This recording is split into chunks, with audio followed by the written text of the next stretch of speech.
There are expectations. It is very precise. This is a very complicated problem, and we cannot fix it without some international rules. Notably absent from the summit's final statement, any detailed plan to help troubled homeowners or struggling workers in the developing world.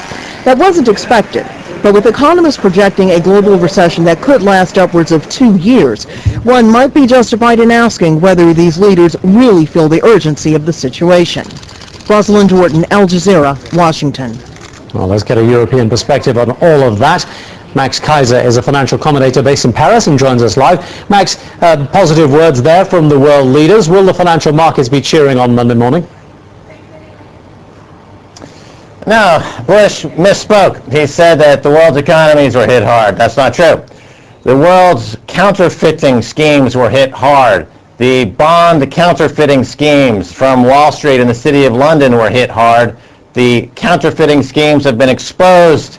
And the problem is that these G20 nations are not willing to get rid of the scoundrels and the criminals who are running the banks and putting in fraudulent, faulty economy. Somebody should issue a fatwa against Hank Paulson. Someone should issue a fatwa against Hank Paulson because he's an infidel. This is the Constitution of the United States.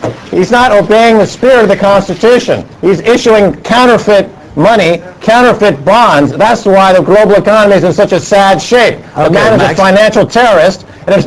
The hyperbole aside, I mean, that's the reality of the situation. That's not the hyperbole. That's not the hyperbole. Well, I'm sure that's not the hyperbole. That's the reality of the situation. So the solution is what? Counterfeit. The solution is what?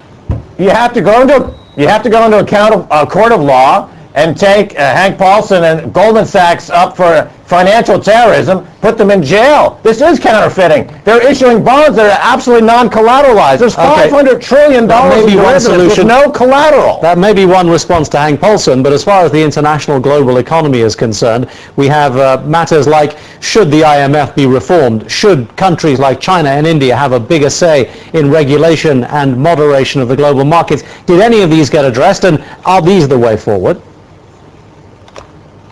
China, India, Europe, all the banks own structured financial products sold to them from Wall Street. These are all counterfeit bonds that are exploding. They're worth zero.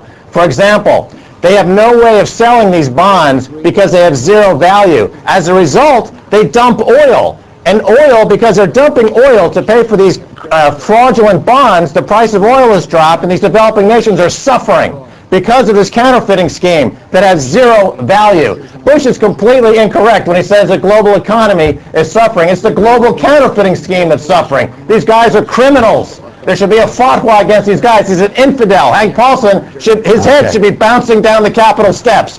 Max Keiser. I'm sorry, but that's the reality of the situation.